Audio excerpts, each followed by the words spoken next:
भारत माता की। ट्रांसलेशन की जरूरत नहीं बोलते। ट्रांसलेशन की जरूरत है क्या? हिंदी चलेगा? वाह।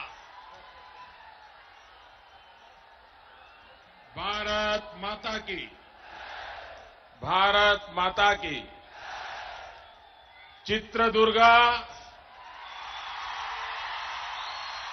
ತುಮಕೂರು ಮತ್ತು ದಾವಣಗೆರೆ ಕ್ಷೇತ್ರದ ಆತ್ಮೀಯ ನಾಗರಿಕ ಬಂಧು ಭಗಿನಿಯರೇ, ನಿಮ್ಗೆಲ್ಲರಿಗೂ ನಿಮ್ಮ ಚೌಕಿದಾರ್ ನರೇಂದ್ರ ಮೋದಿಯ ನಮಸ್ಕಾರಗಳು.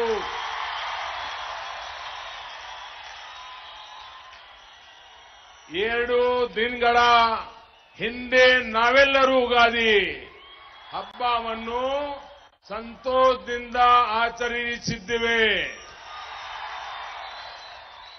ಕರ್ನಾಟಕದ ನನ್ನ ಆತ್ಮೀಯ ಬಂಧು ಭಗಿನಿಯರಿಗೆ ಯುಗಾದಿ ಹಬ್ಬದ ಶುಭಾಶಯಗಳು.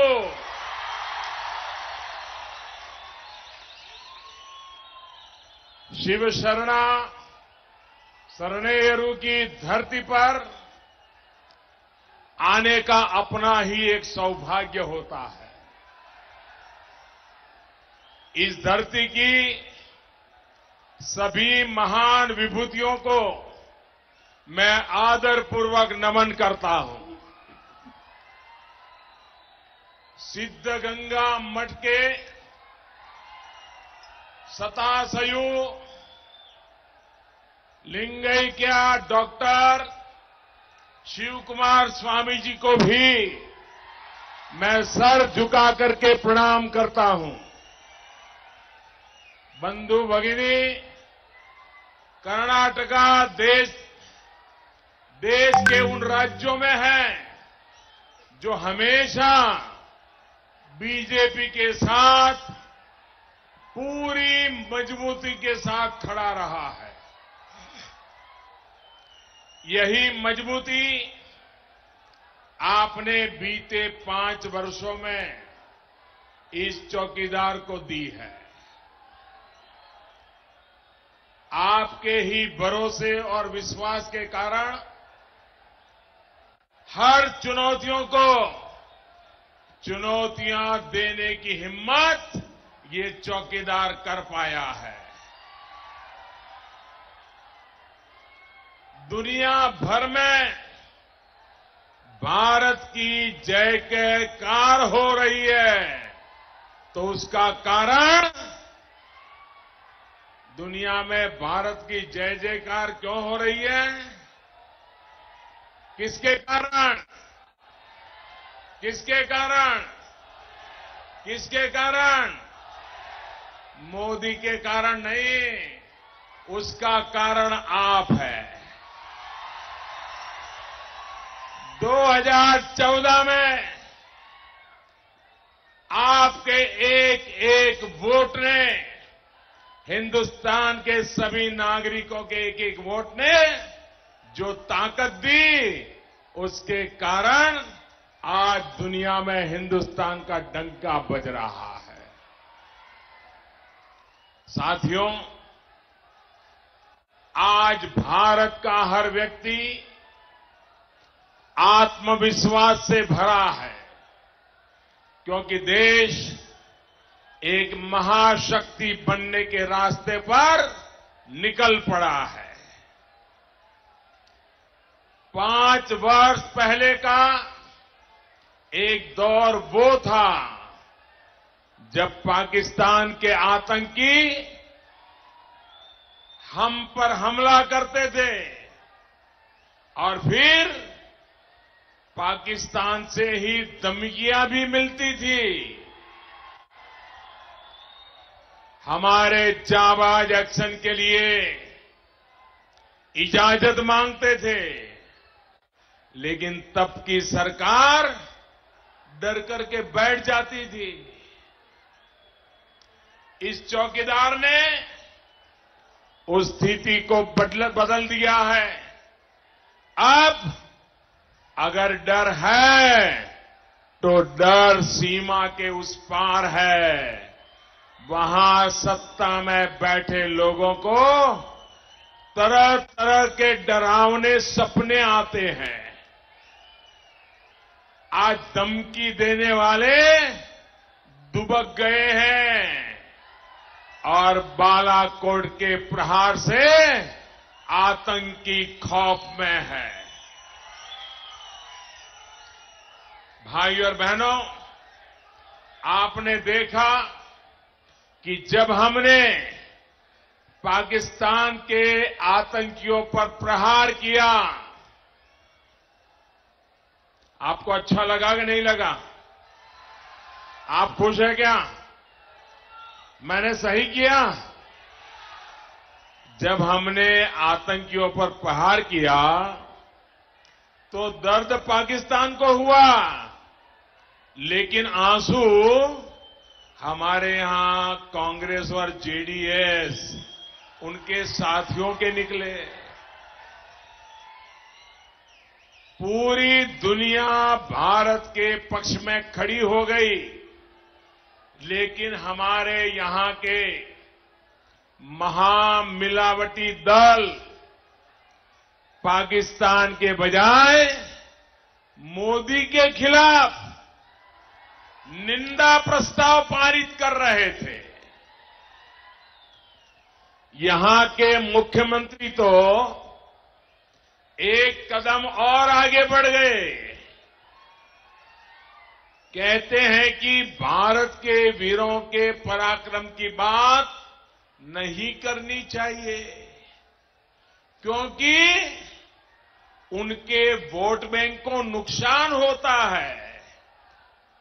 मैं जरा यहां के मुख्यमंत्री को पूछना चाहता हूं कि आपका वोट बैंक भारत में है कि पाकिस्तान में? जरा मुख्यमंत्री जी ये बात को जरा साफ कीजिए, स्पष्ट कीजिए। साथियों, एयर स्ट्राइक की तरह ही इन्होंने अंतरिक्ष में स्ट्राइक का भी मजाक उड़ाया।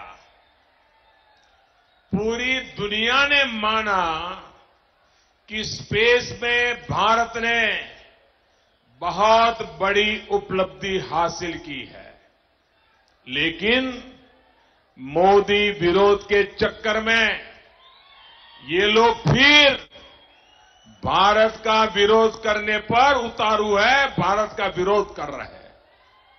भाइयों और बहनों, ये लोग जब खुद सरकार में थे तब वैज्ञानिकों को मिसाइल टेस्ट करने की मंजूरी देने की हिम्मत भी इनके अंदर नहीं थी। लेकिन अब जब भारत ने स्पेस में स्ट्राइक की तो सवाल उठाने वाले सबसे पहले यही लोग चले आए। चित्रदुर्ग के मेरे भाइयों बहनों, ये ना तो जवान का सम्मान करते हैं और ना ही विज्ञान का। जिनको भारत के मान सम्मान की परवाह नहीं, उनको सबक सिखाना जरूरी है। भाइयों बहनों, इस चुनाव में आपको सिर्फ सांसद नहीं चुनना है, सिर्फ प्रधानमंत्री नहीं चुनना है, बल्कि एक मजबूत भारत के लिए मजबूत सरकार चुननी है। मजबूत सरकार ही देश हित में बड़े फैसले ले सकती है। साथियों, मजबूत सरकार कैसी होती है, ये आप यहां पर देख रहे हैं। कर्नाटका की सरकार कौन चला रहा है? ये किसी को अंदाज ही नहीं है,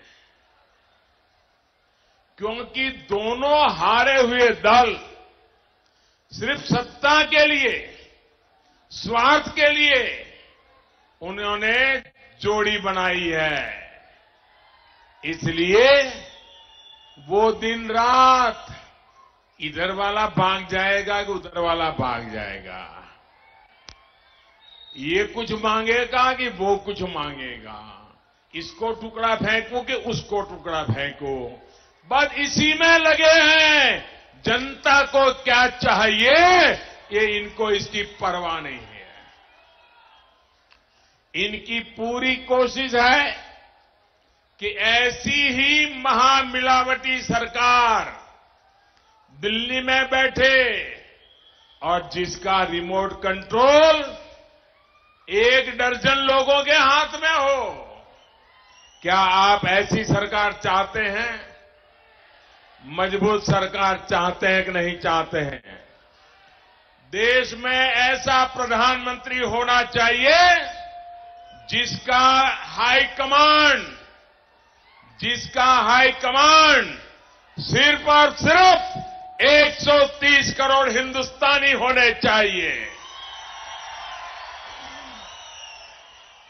साथियों, वोट के लिए कांग्रेस जाति और संप्रदाय को बांटने का काम करती रही है।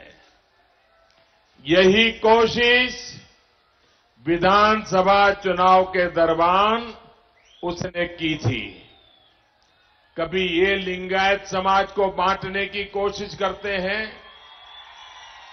कभी वोकालिंगा के खिलाफ लोगों को भड़काते हैं। कांग्रेस के अपने नेताओं ने ये स्वीकार किया है कि बेंगलुरु से लेकर दिल्ली तक विभाजन का कैसा खेल खेला जाए। भाई और बहनों, कांग्रेस की ये स्पष्ट सोच रही है कि जहां मौका मिले वहां समाज को बांट दो। आजादी के समय से ही इनकी रणनीति तुष्टीकरण की रही है और आज भी साफ साफ दिख रही है। इनको ना तो देश की चिंता है और ना ही हमारे संविधान की। बंधु भगिनी, जिस तरह वीर मदाकरी नायका और वीर ओनके ओबावा ने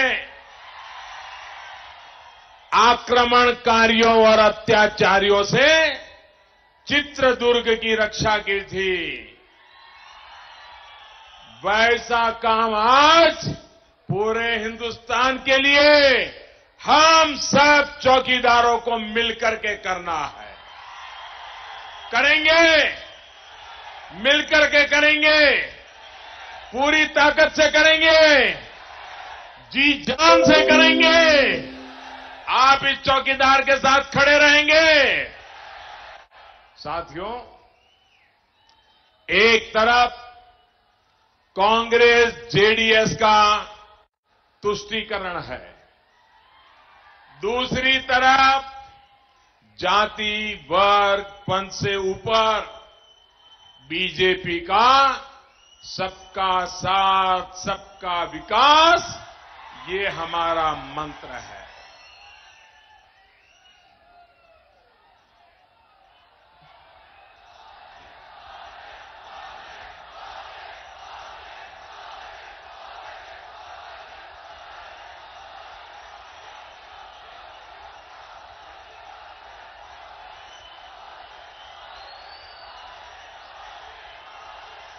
आपका प्यार मेरी सर आंखों पर,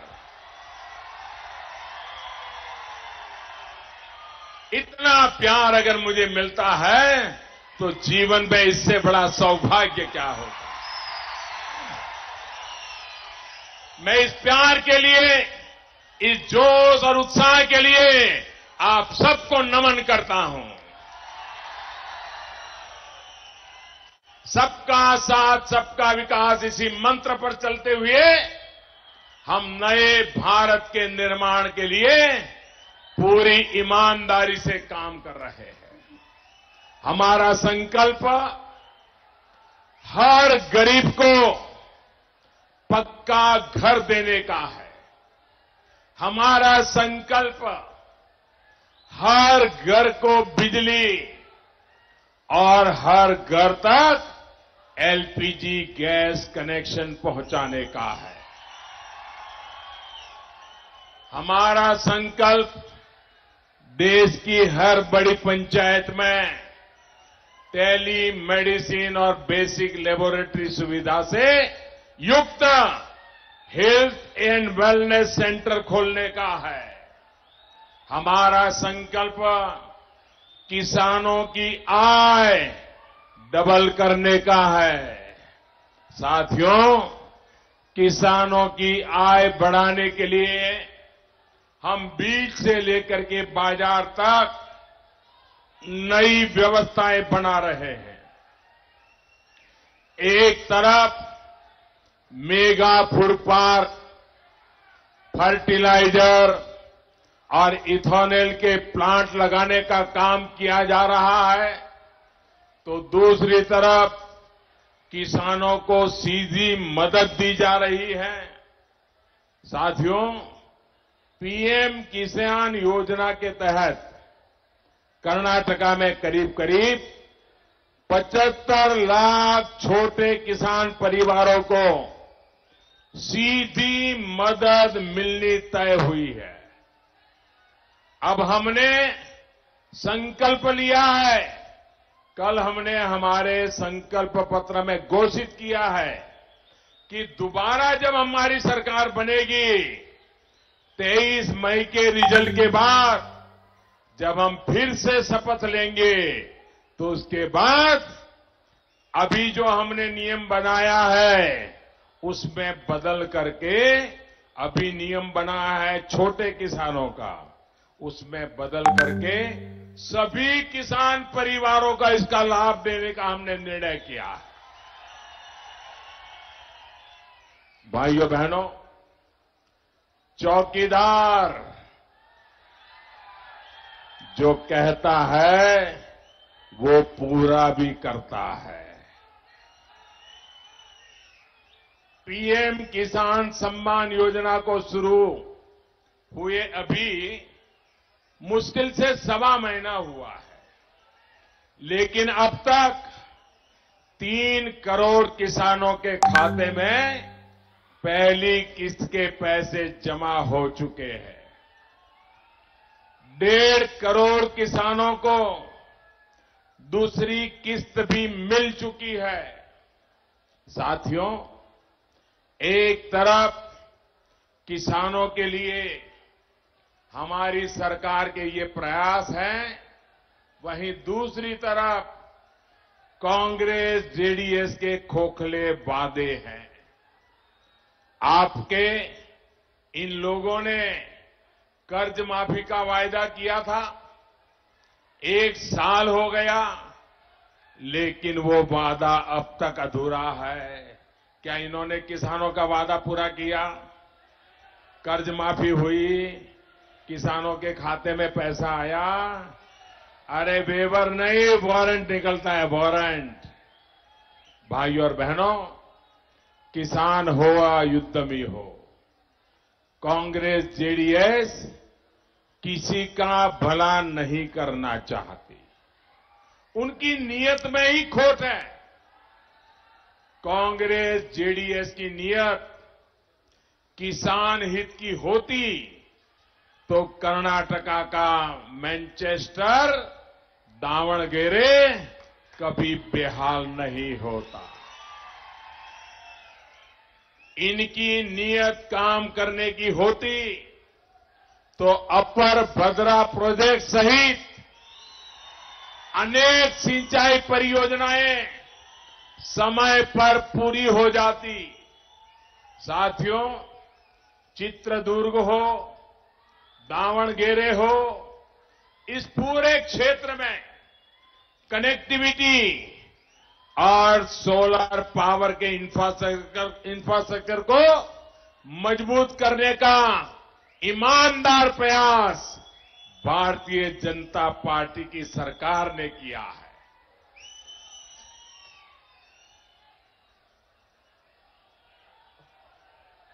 दावणगेरे को स्मार्ट बनाने के लिए, यहां पर्यटन के अवसर पैदा करने के लिए और युवा साथियों को स्वरोजगार से जोड़ने के लिए हम पूरी तरह प्रतिबद्ध हैं।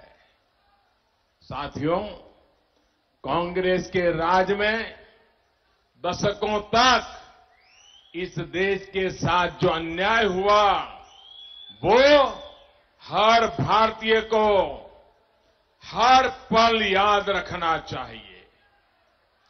देश के सामर्थ्य के साथ अन्याय, देश के संसाधनों के साथ अन्याय और देश के सपनों के साथ भी अन्याय। साथियों, हम भारत के लोग क्या ऐसी ही सरकारें डिजर्व करते थे? क्या ऐसा ही शासन डिजर्व करते थे जैसा कांग्रेस ने हमें दिया? नहीं, बिल्कुल नहीं। कांग्रेस ने इस देश की चार पीढ़ियों के साथ अन्याय किया है।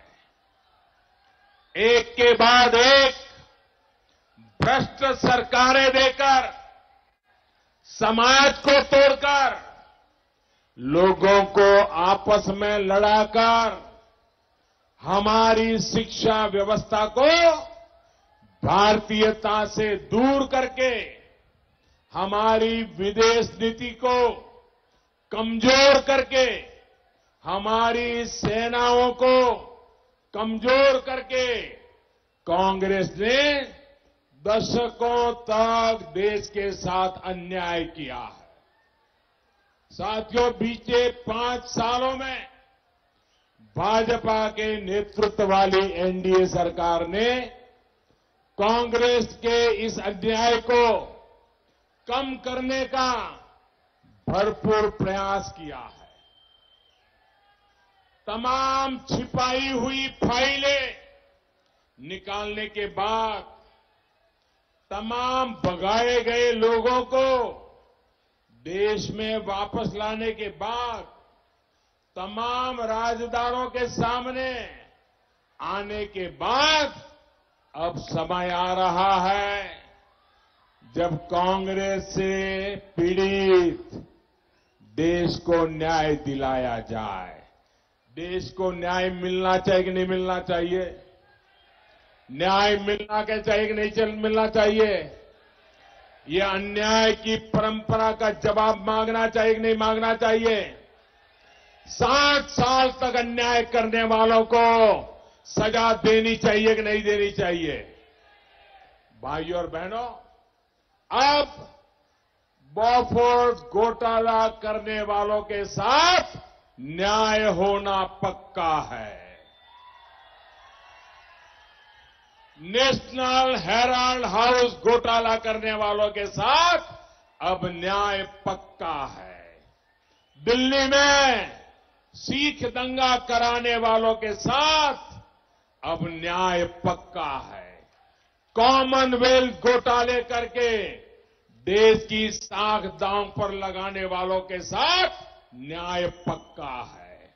2G घोटाला, पनडुब्बी घोटाला, कोयला घोटाला, कर्ज माफी घोटाला, इन घोटालों से अपने परिवार के लिए अरबों रुपये का भ्रष्टाचार करने वालों के साथ अब न्याय पक्का है।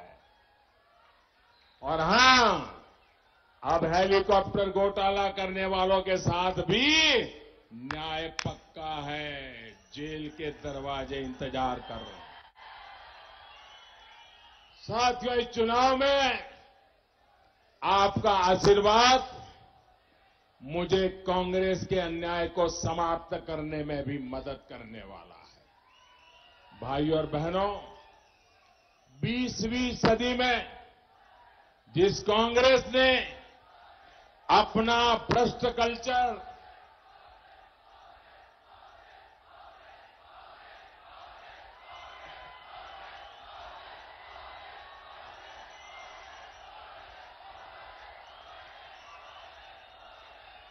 भाइयों और बहनों, 20वीं सदी में जिस कांग्रेस ने अपना भ्रष्ट कल्चर देश पर थोपा, अब उसी कांग्रेस को 21वीं सदी के नौजवान सजा देने वाले हैं। 20वीं सदी के पापों की सजा 21वीं सदी का नौजवान देने वाला है। जिन नौजवानों ने 21वीं शताब्दी में जन्म लिया है, जो इस साल के चुनाव में, लोकसभा के चुनाव में पहली बार वोट डालने जा रहे हैं, सबसे पहले तो ऐसे 21वीं सदी में जन्मे हुए, लोकसभा में पहली बार वोट देने वाले ये सभी युवा मतदाताओं को हृदयपूर्वक अभिनंदन करता हूं, उनका अभिवादन करता हूं। लेकिन मेरा युवा साथियों, मेरे फर्स्ट टाइमर वोटर, और सिर्फ चित्रदुर्ग और दावणगेरे के नहीं, पूरे देश के फर्स्ट टाइमर वोटर से मैं प्रार्थना करता हूं, आप पहली बार वोट देने जा रहे हैं, उन्हें बहुत सोच समझकर वोट देना है।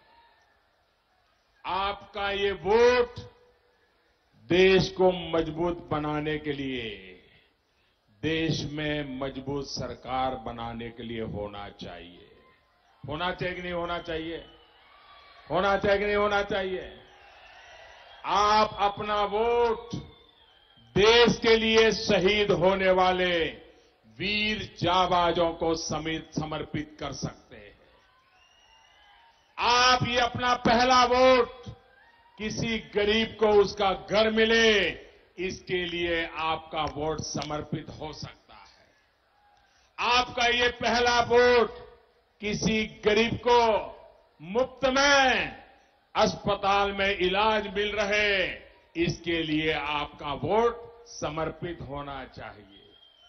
आपका पहला वोट किसी किसान के खेत को पानी मिल जाए, इसके लिए आपका वोट समर्पित हो सकता है। आपने ही, आपके ही दोस्त कोई, आपका कोई साथी हो, उसको मुद्रा योजना से लोन मिल जाए, इसको बैंक गारंटी के बिना लोन मिल जाए, इस काम के लिए आपका पहला वोट जाना चाहिए।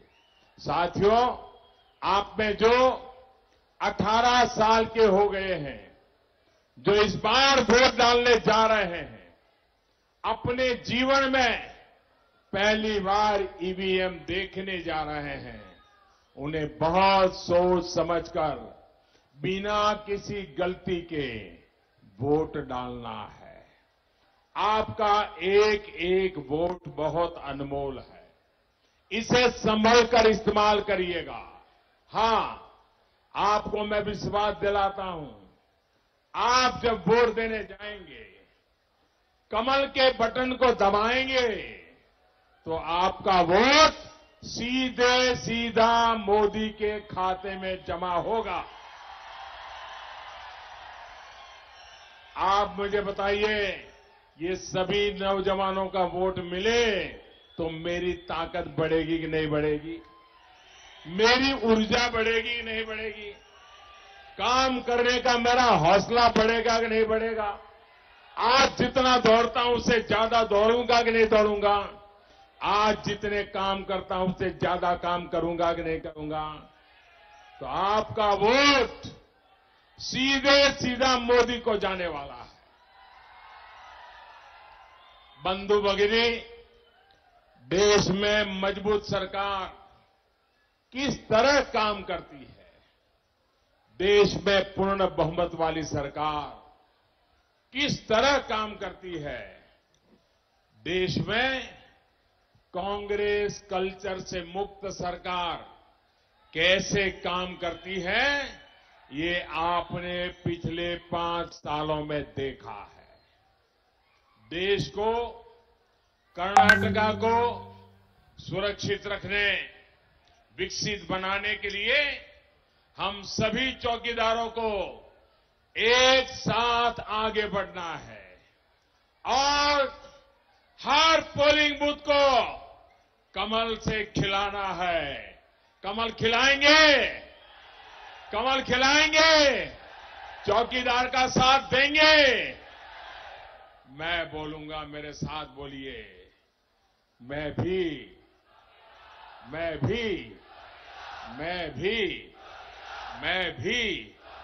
नन्ना जोतेयल्ली हेड़ी हल्ली हल्लियो। आप बोलिए चौकीदार, हल्ली हल्लियो, नगरा नगरा यल्लावो, मक्कड़ मक्कड़ यल्लारो, हरिहरु कुड़ा, ताई अक्का तंगी, मने मने यल्ली, अलुआ भूमि यल्लो, पार्क नल्लो, देवता अलगड़े, देवता गड़ियल्लो, डॉक्टर इंजीनियर कुड़ा, शिक्षक प्रोफेसर कुड़ा, राइटर जर्नलिस्ट कुड़ा, काले गारनो कुड़ा, रेता कर्मिका कुड़ा, व्यापारी कुड़ा, वकीलरू कुड़ा, विद्यार्थी कुड़ा,